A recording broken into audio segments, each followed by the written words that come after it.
Assalamu alaikum and welcome to this 1 year review of the Believers Early Chris podcast. This is your brother Rahul Ali, the early talent man. And before I start, if any of my nephews and nieces are watching this and planning to play this out loud when I come to see them, then just know I will deduct your Eid money. So the warning has been issued. The shots have been fired. Anyway, this episode. Okay, so yeah, 1 year review of the podcast. For those that have the eagle eye, they'll realize actually it's been almost 1 year, 2 months since I've started the podcast. I think the first episode was released July 27th. Anyway, doesn't matter. Life gets in the way sometimes, and things happen, so you are a bit delayed. But this is the 1 year and a bit review of the podcast. And essentially, I'm going to sort of break it down into 3 categories. Number 1, what have I learned from doing a podcast and what are the benefits? So what have I learned in terms of the benefits of a podcast and why you should consider starting one? So what are the benefits to you starting a podcast as well? Number 2, the struggles of doing this podcast and the wider project. And then number 3, my reflections on the project as a whole and where I think youth development or any kind of Muslim development or people development needs to be in terms of the thinking. So without further ado, let's cue the amazing theme tune and we'll begin.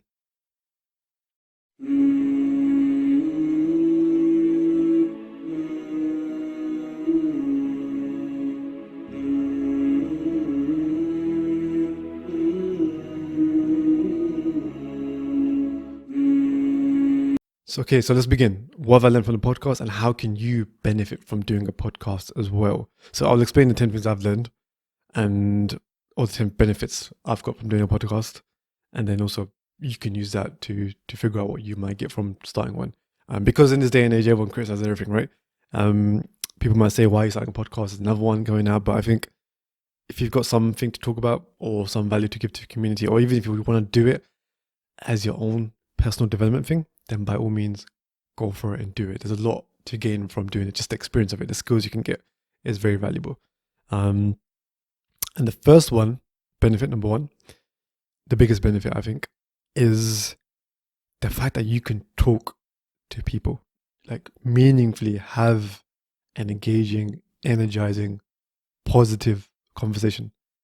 In this day and age where everyone talks over text, where people avoid phone calls, where social media, everything's bite-sized, everything's shorthand content, people are busy, people don't really respond. I mean, even on WhatsApp or even just deep it in life, when's the last time you had a real 1 hour conversation or half an hour, 1 hour conversation with someone that was deep, meaningful, and where you really connected? And at the end of that conversation, you felt, wow, this was deep. I feel energized. I feel socially energized. I don't think we get that no more.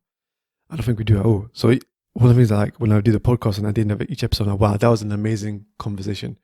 And having someone listen to you and listen to someone else, not arguing, like in a nice, friendly, good conversation about a meaningful topic, an interesting topic, I think has a lot of health benefits. Even socially, it boosts you up.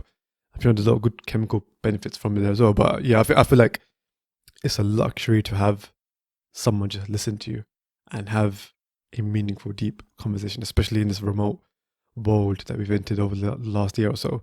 So that's number 1. Yeah, that was a deep one. Very deep one. Hope it wasn't too deep for you. Number 2, knowledge of how podcasts work. So yeah, that's, I guess, the more technical stuff, right? Where do you host them? How do you record them? What platforms do you use? How do you edit audio? All those kind of little things. How do you edit video? And how do you schedule all that kind of stuff? How do I clean up my voice? Like the technical details of starting a podcast. How to use a mic? How to use a recorder? How to set up with a laptop? And also doing like a remote podcast, though, 1-to-1 or whatever method you do. Like stuff like that. You learn, and you learn through action. You learn through practice, which I think is probably one of the best ways to learn. So that's number 2. Number 3, a good mic and recorder really makes your voice sound crisp. I'm hoping my voice right now testifies to. I play the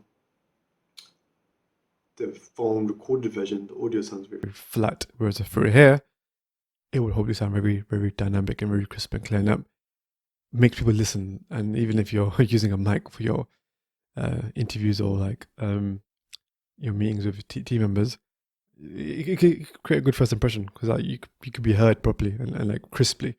Sometimes you pay people and like the quality is rubbish and you don't want to listen. Whereas if you hear something amazing, clear, crisp, you like it.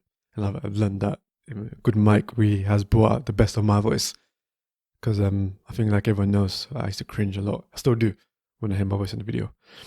That's number 2. Is that number 2 or 3? That's 3. Okay, number 4. Nothing beats connecting with people through a wholesome and engaging conversation. I kind of said in number 1. But again, re-emphasizing that. It's wholesome, it's positive, it brings good vibes. We need that, in this day and age. Everything's like, there's so much negativity out there. We need positivity. And podcasts, meaningful conversations bring positivity. It brings positive energy. I mean, if you're going through like if you're feeling upset, if you're feeling down, if you're anxious, stuff like that, conversation helps. Real conversations help. And it helps you to kind of hear what you're saying as well, what you're thinking. Like, can't be underestimated. Number 5, it builds your communication skills and your people skills. Yeah, just look at my first video of the findings, and look at it now. I'm sure you're seeing a much better person communicating, much more energetic, less robotic, still slightly robotic, but better than before. And it's not like kind of forced, or like it doesn't look too bad, because the practice talking in front of a camera where there's no one there behind, and just keep on doing it and trying to bring like your positive energy, body language. It helps build your communication up. Like it helps you because a lot of communication is body language. The majority of it is body language. I think the rest of it is tone, and the minimum is vocabulary. So it's helped me definitely build my communication and people skills, right? Making people comfortable talking to you is a master skill really. And people, any people skills you could do, people management skills, is a master skill that's going to help you for your whole life. From being a younger, if you don't work, to like being a team leader or CEO or whatever, or if you're starting out. Yeah. Because the fact that I can when I'm in a conversation, talk to someone, and they feel like the story is they forget they're being recorded, they forget this whole thing's being set up to be recorded to go on YouTube, because the second you make them feel it's a natural conversation and learn how to speak to them, make them feel comfortable, the second you get the best out, you get the best from them. And I think definitely it's helped me with my people skills and helping make people that would be shy otherwise to talk like on a podcast or on camera feel comfortable. It's definitely like a soft skill to master. Number 6, you can grow your network. Definitely, 100%. I use LinkedIn to reach out to most of my contacts on the podcast. I mean, Mohammed Faris, the overproductive Muslim, like, I don't know how I got him on my second episode, of the podcast. I didn't even have, a scheduler to book a meeting. I didn't even, it was just literally, before it even begun, the podcast wasn't even out. But alhamdulillah, I managed to reach out to him, and he responded, and I got him on the podcast. I mean, that came in through, using LinkedIn, but having had a meaningful conversation with Mohammed Faris is amazing. And even everyone else I've spoken to, the brothers from BT, I've now got contacts in BT, basically, apprentices, degree apprentices. And everyone else, from Ashwak, Selena, Moti, just these people I would have never imagined I would have got a chance to speak to any of them on a podcast about careers, about anything. I feel like I've had really good, meaningful connections, that I've built good professional connections, even some friendships, professional friendships as well. And we now help each other and give each other advice, stuff like that. So it really does help to grow your network, especially if it's an area of interest for you. Like you might be doing something on a particular science or a particular area, and you want to find subject matter experts or people that have been through certain experiences, and you reach out to them and have a good conversation, and have that connection. Then you've built a relationship basically, and it's a productive one as well. So a meaningful one, not just I want a favor, but you've had a real conversation. And I think definitely does help you to grow your network. And also the people I've got on recommended other people to come on as well. So just by talking to people, they've got other recommendations, other people to bring in. That's what Zishan, he brought in like the other three from BT because of him, just having that one conversation. So it really does help you to grow your network. Number 7, I'll make me count. It increases your confidence. And if you listen to my podcast, you'll know that confidence is a superpower. And if you've got it, your growth and development will accelerate. And you'll do things, you'll try things, you'll go for things. That's enough said. Increases your confidence. Number 8. My number's a bit messed up here, but okay. Okay, this isn't really a benefit, but actually it is a benefit anyway. You learn how to clean up audio and edit audio. That's a skill, right? I mean, it could be a bit of work, so that's a negative, but overall, you're learning a skill of how to edit, clean your audio, making stuff sound crisp, draining out the background noise as much as you can, getting rid of the breathing for noise gate on Audacity, using software like Audacity, right? And also like other like video software, editing software. You're just doing it in practice. You're gaining a skill, like a valuable skill. And if you do it really well, then who knows, it might open up other opportunities. Okay, so that was 8, right? Okay, number 9. It's easier to manage if it's an audio-only podcast. Okay, I don't know if this is a benefit as such, but it's something I learned. And it might be like something that you might want to start with audio-only rather than video-only, which is a bit more work when you got to kind of connect the dots and edit it all up. But yeah, audio-only, it's easier to manage and it's much easier to set up, really easy to set up. You just need a host, a platform like Podbean, Anchor, whatever, and record the audio. And that's it, you're up, you're ready to go live. Your podcast is up there, ready to go. And number 10, people like talking about themselves, but really appreciate being listened to. So yeah, and if they are feeling listened to, they'll open up more and you'll build trust. That's another life skill. I think if you can, I think podcast naturally you do it anyway, but if you realize that people do like talking about themselves, like I am right now doing this episode, and you listen to them, you give them the attention, you give them the focus. Because how many times, for example, have you maybe spoken to someone and their attention's on their phone, they're talking to someone else, or they're looking elsewhere? You don't feel that valued, right? I mean, you feel like this guy's not even listening. But when you listen to people, they really do enjoy talking about themselves and they open up more to you. You build trust, you build a connection. And that's a very valuable skill to have. So yeah, people like talking about themselves. And if you help facilitate that, you build meaningful connection, you build openness, trust, and this life skill, people skill to have. So definitely deep that one.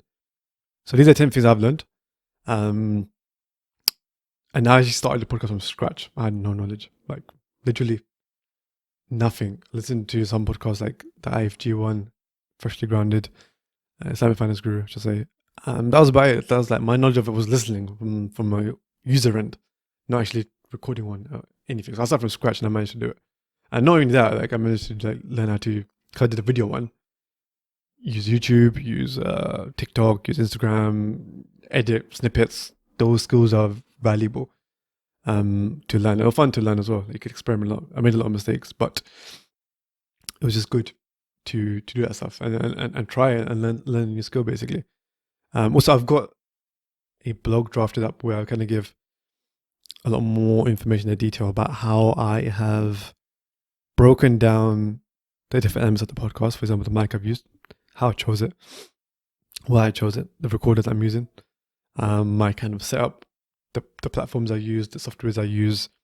I was drafting a blog on that. If people want to know the more intricate details, the technical details about how I started this video one-to-one podcast, then drop me a message either in the comments or like on any of the platforms that we're on or I'm on, Twitter or whatever, and let me know. Then I will be prompted to work on that blog. It's just sitting there somewhere. But yeah, people are interested, then definitely I will do that. But I hope this is giving you an insight as to why you start a podcast and the skills you can gain from it and what you can learn from it. So I hope you enjoyed that. But now I'm going to go into the struggles